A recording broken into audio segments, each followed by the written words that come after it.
Assalamualaikum warahmatullahi wabarakatuh. Hello students, this is Ashra Siddiqui and today we are going to study Introduction to Fractions. Yes, today we are going to study Introduction to Fractions. Okay? तो fractions हम लोग पढ़ने जा रहे हैं. आप लोगों ने जूनियर क्लासेस में ये पढ़ा भी होगा. तो ये क्या होता है?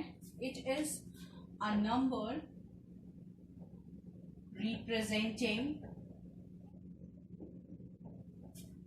part of a whole.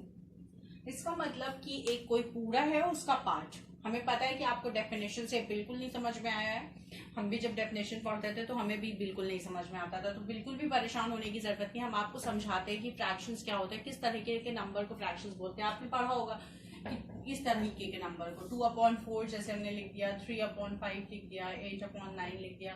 इस तरीके के नंबर्स को फ्रैक्शंस बोलते हैं. आपने पढ़ा होगा. बट एक्चुअल में ये होता क्या है, ये क्या मतलब हो गया इसका? हमने लिख दिया 8/9. इसका मतलब क्या है ये भी तो हमें पता होना चाहिए. If we are starting something we must know what is it, है ना. तो खैर, अब जैसे कि हम बात करें कि हमारे पास एक आइसक्रीम ब्रिक है.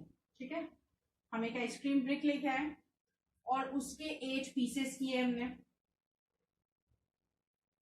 ये इक्वल पीसेस नहीं हो पाए, सॉरी. इक्वल पीसेस होना जरूरी है अगर हम फ्रैक्शंस की बात कर रहे हैं तो. ठीक है, तो एक आइसक्रीम ब्रिक लेके आए हम और उसके हमने 8 पीसेस किए. ध्यान रखिएगा बिल्कुल ही इक्वल नहीं हो पाए हैं ये, मगर ये इक्वल पीसेस ही हैं. ठीक है, अब उसमें से एक पीस हमने खा लिया, एक मेरी सिस्टर ने खा लिया और एक मेरे ब्रदर ने खा लिया. 3 पीसेस फिनिश हो गए. तो अब अगर हम बोले कि कितनी आइसक्रीम फिनिश हो गई, तो हम कैसे बताएंगे कितनी आइसक्रीम फिनिश हो गई? ऑब्वियस सी बात है कि हम उसका वेट तो करने नहीं बैठेंगे, मेजर तो करेंगे नहीं कि कितनी आइसक्रीम बची फिर कितनी खत्म हो गई, दिस एंड दैट. नो, हम ये देखेंगे कि हमने 8 पार्ट्स किए जिसमें से 3 पार्ट्स हमने फिनिश कर दिया. तो अगर हम ये पूछ रहे हैं कि कितनी आइसक्रीम फिनिश हो गई, तो जितने पार्ट्स फिनिश हुए हैं वो ऊपर लिखेंगे और जितनी टोटल आइसक्रीम के पार्ट्स किए थे वो नीचे लिखेंगे. इसका मतलब हम कहेंगे 3/8 या 3/8 of ice cream has been finished, इस तरीके से. तो ये होता है इसका मतलब. ठीक है, या कितनी बची है, तो 1 2 3 4 5, तो हम लिखेंगे 5/8 part of ice cream is left. इसी तरीके से अगर ये 3/8 लिखा हुआ है कहीं पे तो इसको बोलते हैं 3/8. ओके, इस तरीके से इसको बोला जाता है. तो इसको हम बोलते हैं फ्रैक्शन.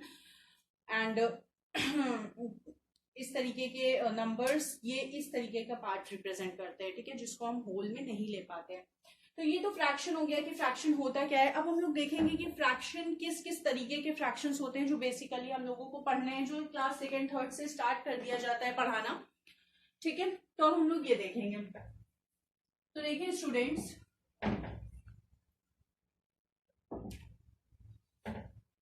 फ्रैक्शंस में सबसे पहली कैटेगरी होती है आपकी proper fraction. Proper fraction. Okay, proper fraction क्या होता है? देखिए, जो फ्रैक्शन होता है जैसे अभी हमने लिखा था 3/8, तो ये 3/8 में ये जो ऊपर वाला होता है इसको बोलते हैं न्यूमरेटर, और ये जो नीचे वाला होता है इसको बोलते हैं डिनोमिनेटर. ओके, तो ऐसे फ्रैक्शंस जिसमें numerator is less than denominator हो, मतलब न्यूमरेटर डिनोमिनेटर से छोटा हो, उसको हम बोलते हैं प्रॉपर फ्रैक्शन. ओके, इसके बाद आता है हमारा इम्प्रॉपर फ्रैक्शन. इम्प्रॉपर फ्रैक्शन, तो इम्प्रॉपर फ्रैक्शन क्या होते हैं? ऐसे फ्रैक्शंस जिसमें न्यूमरेटर बड़ा हो डिनोमिनेटर से. न्यूमरेटर बड़ा हो डिनोमिनेटर से, 8/3 जैसे हमने लिखा. ठीक है, तो 8/3, तो denominator is greater than numerator is greater than denominator. ऐसे फ्रैक्शंस को हम क्या बोलते हैं? इम्प्रॉपर फ्रैक्शन बोलते हैं. अब यहाँ पे कुछ बच्चों के माइंड में बिल्कुल ये कंफ्यूजन आ रही होगी कि 3/8 तो समझ में आ गया भाई, 8 पार्ट किए थे उसका 3 हिस्सा. अब यहाँ पे तो 8/3 है, इसका कॉन्सेप्ट तो समझ ही में नहीं आ रहा है. 3 हिस्सा करके और उसका 8 हिस्सा ले लिया, ऐसा तो हो ही नहीं सकता है. तो अभी हम आपका ये कंफ्यूजन क्लियर करते हैं, बस थोड़ी देर पेशेंस रखिए। थर्ड कैटेगरी होती है हमारी मिक्स्ड फ्रैक्शन की। देखिए मिक्स्ड फ्रैक्शन क्या होता है,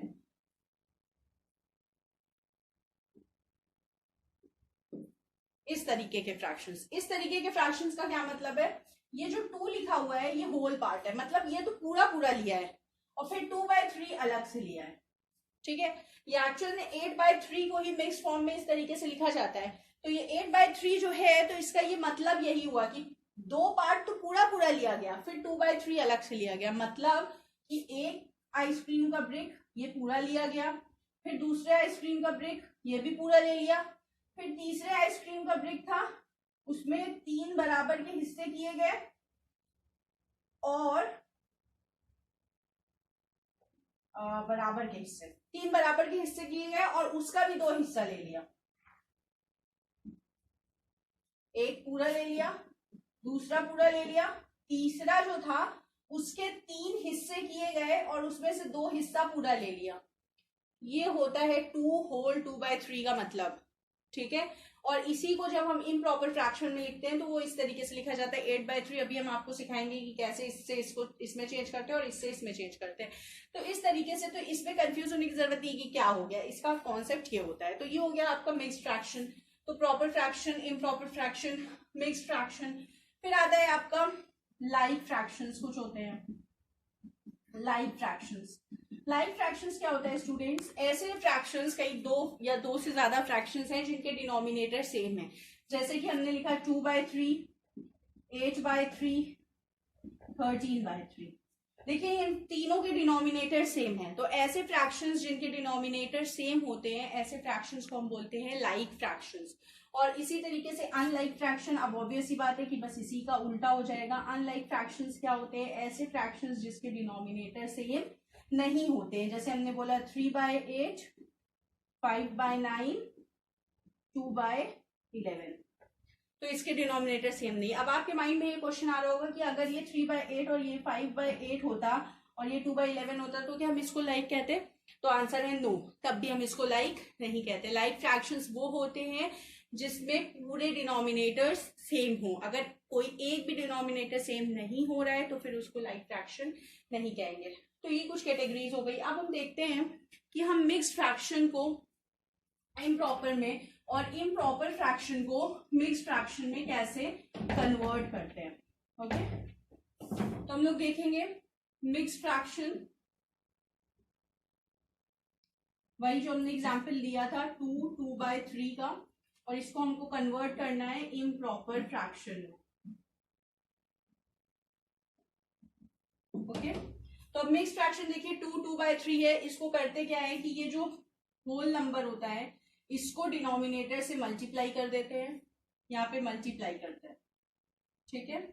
और जो रिजल्ट आता है उसको इससे प्लस कर देते हैं, मतलब यहाँ पे प्लस करते हैं, ऐड, इन दोनों को मल्टीप्लाई कर देते हैं और फिर जो आंसर आता है उसमें ये वाला ऊपर न्यूमरेटर ऐड कर देते हैं। तो 3 2 6 और 6 में 2 ऐड करेंगे तो क्या आ जाएगा 8। तो ऊपर 8 लिख देंगे और नीचे सेम जो यहाँ पे डिनोमिनेटर है वही नीचे भी, तो ये 8/3। तो ये हो गया हमारा इम्प्रॉपर फ्रैक्शन 8/3। अब सपोज इम्प्रॉपर फ्रैक्शन 8/3 में दिया हुआ है और इसको हमें मिक्स फ्रैक्शन में चेंज करना है, दैट इज 2/3 के फॉर्म में चेंज करना है। तो इसको कैसे करते हैं हम लोग, तो 8/3 अगर दिया हुआ है तो इसको डिवाइड करते हैं। डिवाइड करेंगे तो हमें क्या मिलेगा 8, जो ऊपर होता है न्यूमरेटर वो यहाँ का डिविडेंड बनता है। डिविडेंड का मतलब अंदर, और जो 3 होता है, जो डिनोमिनेटर होता है वो यहाँ का डिवाइजर बनता है, ठीक है, मतलब बाहर वाला। इसको डिविडेंड बोलते हैं, इसको डिवाइजर बोलते हैं, इसको क्वोशिएंट बोलते हैं, और जो नीचे बचता है उसको रिमाइंडर बोलते हैं। तो 3 2 6, अब ये रिमाइंडर बच गया 2, ये रिमाइंडर, ठीक है। तो इसको लिखते ऐसे हैं, सबसे पहले क्वोशिएंट, सबसे पहले क्वोशिएंट होल में, उसके बाद रिमाइंडर न्यूमरेटर में, और फिर डिवाइजर डिनोमिनेटर। तो ये बन जाता है, मतलब सबसे पहले हम लोग क्वोशिएंट लिखते हैं और फिर ऊपर यहाँ पे लिखते हैं रिमाइंडर और नीचे लिखते हैं डिवाइजर।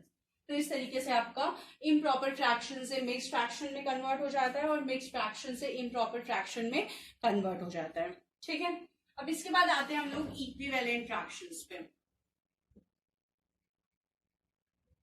इक्विवेलेंट फ्रैक्शंस, देखिए एक चीज और, ये इक्विवेलेंट फ्रैक्शंस बताने से पहले आप लोग ये समझ लीजिए कि जो फ्रैक्शंस होते हैं उनको हम कैंसिल भी कर सकते हैं। कैंसिल करने का क्या मतलब है, मतलब इससे पहले एक और टर्म देख लीजिए, फ्रैक्शंस इन लोवेस्ट टर्म।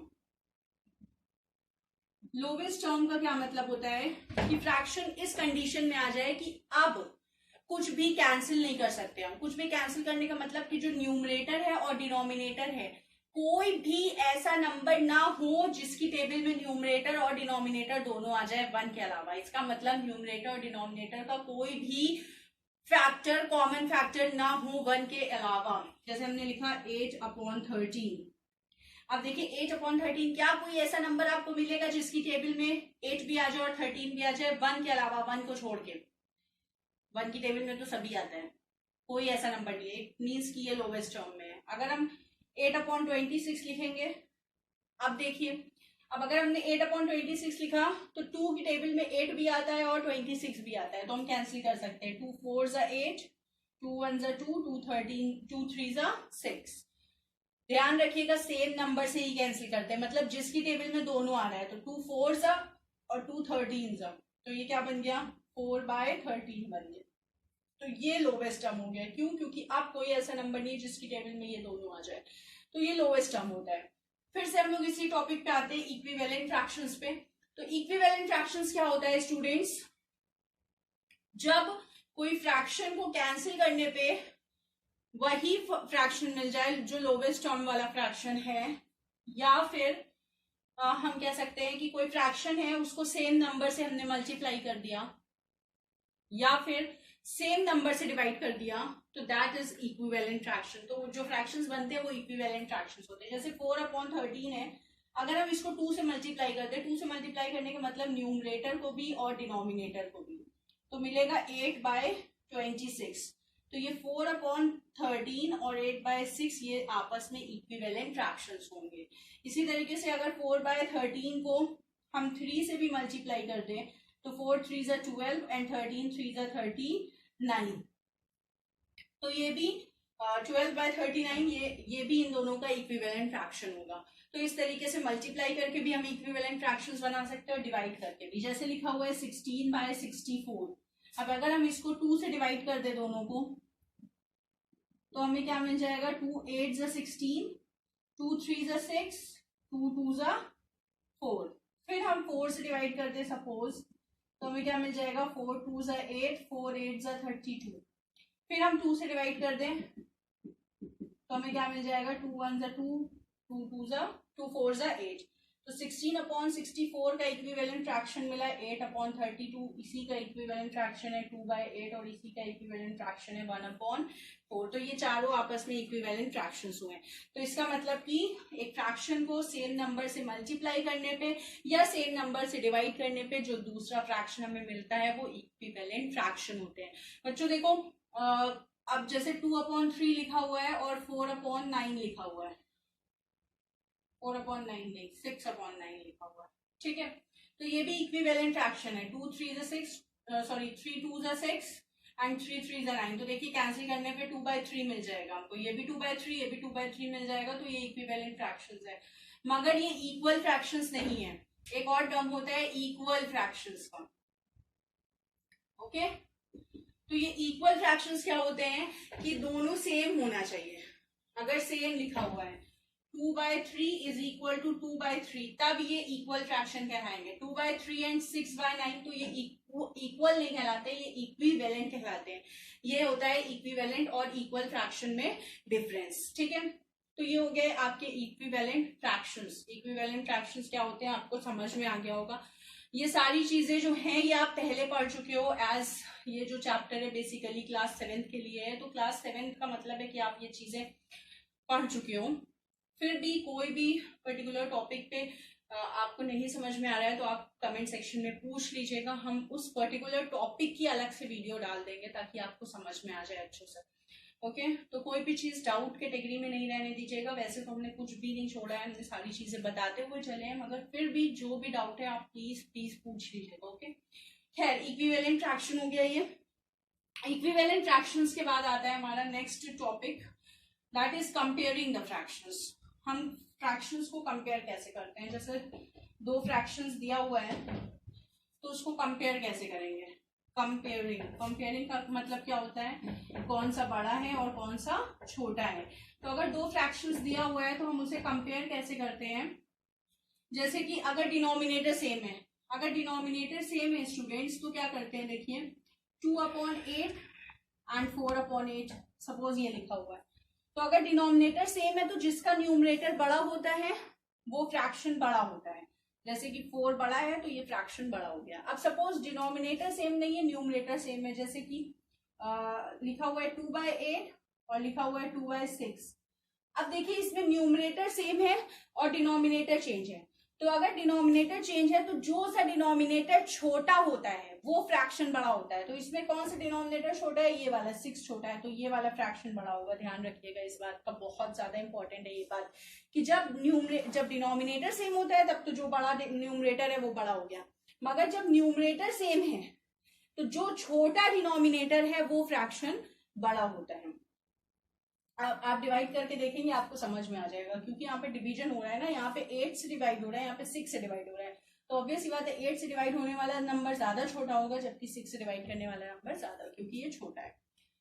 खैर तो अब ये तो हो गया हमारा छोटा इजी वाला कि सेम मिल जाए। अब अगर सेम नहीं मिलता है तो हम लोग क्या करते हैं, देखिए सेम नहीं मिलता है तो हम लोग सेम बनाते हैं। ठीक है, जैसे हमने लिखा हुआ है 3/5 एंड या फिर लिखा हुआ है 9/12 एंड 6/15। ये दो फ्रैक्शन दिया हुआ है और इसे कंपेयर करना है। ठीक है, तो अब इसे कंपेयर करने के लिए हम क्या करते हैं, देखिए इसके जो डिनोमिनेटर्स हैं वो इक्वल नहीं दिए हुए हैं। तो जब डिनोमिनेटर्स इक्वल नहीं है तो हमें डिनोमिनेटर्स को इक्वल बनाना पड़ेगा। अब ये डिनोमिनेटर्स को इक्वल हम बनाते कैसे हैं, देखिए कैसे बनाते हैं। हम एलसीएम लेते हैं, एलसीएम ऑफ डिनोमिनेटर्स। ओके, अब अगर एलसीएम लिया हमने डिनोमिनेटर्स का, तो डिनोमिनेटर्स का एलसीएम क्या होगा हमारा, डिनोमिनेटर्स क्या है 12 और 15। तो इसका एलसीएम लेंगे हम लोग 12 और 15 का। 2 6 12, 15, 2 3 6, 15, 3 1 3, 15, सॉरी 3 5 15 और 5 1 5, 5 1 सॉरी 3 1 3 तो पहले ही जा चुका है, 5 1 5, 2 2 4, 4 3 12, 12 5 60। तो एलसीएम कितना आया, 60 आया। अब हम दोनों को 60 बनाते हैं, दोनों के न्यूमरेटर को। देखिए ध्यान रखिएगा, डिनोमिनेटर हम लोगों ने लिया है, डिनोमिनेटर ही हम लोग एलसीएम के बराबर बनाएंगे।